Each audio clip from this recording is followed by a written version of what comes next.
Brenda from Alberta Quilter, and welcome to our special segment of On the Couch in Brenda's quilting studio. I know I say too much, wish that I could somehow keep my mouth shut, but you and I, fair enough, love and war, why don't we just break up? This is who we are, we're just pieces of a broken heart. Million tries, no goodbye. Whoa, yeah. So you notice, sometimes it seems really hard to find time to do quilting when you've got so much going on in life. My good friend, thank you very much, has frequently said to me, just find a little time during the week, because little bites always seem to manage to finish the project off. That's true, yeah. So, yeah, even TV is a big time waster.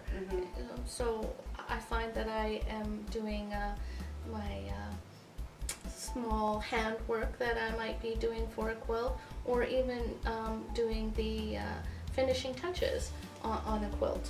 Like the binding or Like the something. bindings, yes, exactly. So those things are helpful. Even if I'm sewing on my sewing machine, I find, even a half hour here, a half hour there works really well. Yeah. Or to set up an appointment with myself to say, I give myself permission Wednesday nights to work on it something for a couple of hours. That works. Yeah, granted, it may take me a month or two to finish off a quilt, but it gets done. Yeah, exactly. In the long run, it does get done. Exactly. And one of the things that I found actually when my kids were little and I wanted to do that, and especially being a stay-home mom, and and they're busy, sometimes nap time was a great time, even though, there's 100 other things to do. Maybe once a week or twice a week you go, okay, at nap time I'm going to take this time and I'm going to do that. Yes. Also what I found too is I actually used to have a little basket in my sewing room, and in that basket I would have toys that they hadn't seen before. Oh, yes, that's a great one.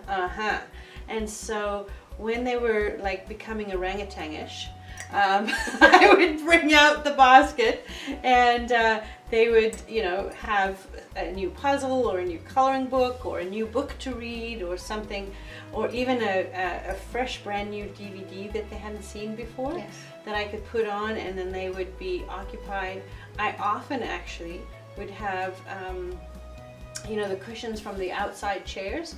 I would have that set up down there, especially in the wintertime, and kind of make it like a little cave, bat cave kind of thing. The fort idea. A fort idea, so that they could have a little spot, so they were still with me. They didn't feel like they were pushed out of my life. I could do what I wanted to do, and then they had a little spot to do, something that they enjoyed doing.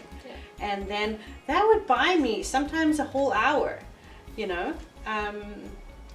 and a little snack occasionally wouldn't hurt either. Bribery with children, best thing ever. Sometimes I did find that could be very frustrating to actually go, okay, well, my hour is up. Yes. But to say, that's okay. Yeah. I can stop now. If I finish this in a month or 2 months, It's okay. it's okay. To give myself permission to put it down and move on. Yeah. Because we're also remembering too, like especially if you're a mom and you have little kids, that time with them goes by so fast. It does. And so if you're obsessively compulsive like I am and spend too much time quilting, then you miss out a little bit on what the kids are doing. But no, I try to balance. Balance is everything, right? Is. Yes. One of the things that I found that really helped me with my whole quilting experience was planning ahead for my meals. Yes. Big one. Right? Yes. So I would go, okay, I'm gonna have a roast on, and so then I would put everything in the crock pot and just let it cook all day. Yes. Love my crock pot. I know, crock pot, my favorite friend. Especially on that day where I'm going, today is my quilt day. Exactly, because then you're not having to worry at 5 o'clock, oh my goodness, now I've got to feed everybody, what am I going to do? And I'm not quite done yet, or whatever. Yeah, right? and that adds to the frustration, right? If Exactly. you don't do that. Yeah, Exactly. So definitely getting yourself thinking ahead. I think that's the thing, thinking ahead, and making sure, and especially if you don't have a big quilting space. I'm very blessed. We have a larger home, and I have a big basement. So I've now successfully managed to take over the whole basement. The whole basement. The Yeah, whole I know. basement. And so I have space. I can come down and I can make a mess, and nobody can see it because it's downstairs and it's fine. But if you are not having that kind of space, maybe having your projects in a box. I've done that for many years. My space is a little smaller. Mm-hmm. Mine is den size, so it makes it worthwhile to shut the door at Mm-hmm. times.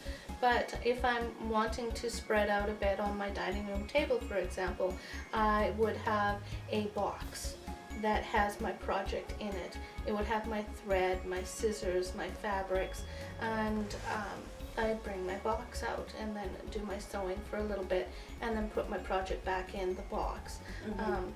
To label your project would be very important too. If you've got pieces that you go, piece 1 goes with piece 2, make sure you label those.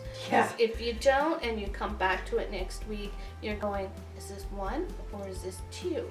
Yeah. Again, it adds to the frustration and Yeah. it makes it a very unpleasant experience. To be organized is very important. Yeah, it is. Yeah. It is. Yeah, I've definitely found that too. And I think the other thing too is making sure you clean up after yourself. Yes. Because especially like for me, I have the space, and I tend to make a giant mess, and then when I come in, it's not a peaceful place for me to be.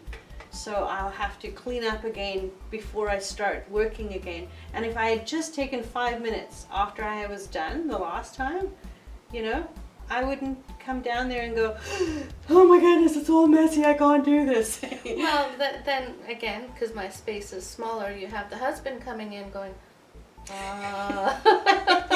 Maybe you should clean that, pick that up occasionally. or how many pins have I stepped on? Oh, Or there's yes. a big one. Or thread becomes an issue too. I don't know about you, but when I'm vacuuming, the thread can get really wound up Yes. in your machine, and that can become an issue as well. And also just seeing thread on your family members. Yes, I can't, oh, they're heading out to school. Oh, just a minute. Come and get some thread. Yes, many a time. It's not cat or dog hair, it's all It's the thread. Yeah. Yes, so having a good supply of lint rollers is a very good thing to do. Yes, and Yeah. family members that have a bit of amusement. That helps. Exactly. Or they're going, it's okay, Mom. Yeah. It's fine, Mom. Yes. So I think just making sure that you're organized, thinking ahead. Yeah. Having your supplies ready and available, and you don't need a ton. If you're gonna do a project, try and finish that project before moving on. I say that tongue in cheek because I often have like 5 projects going. Yes, I think we all do. But if you're working in a limited space, having one project, seeing it finish, and there's a sense of great accomplishment Very much so. when you're done and everybody's oohing and eyeing over your work, and you're like, hey, okay, you know what? I've finished this. I've done it. Yay. Yeah. So I think that's a great thing too. So keeping it simple. You don't need to buy the whole fabric store. There's days when you want to.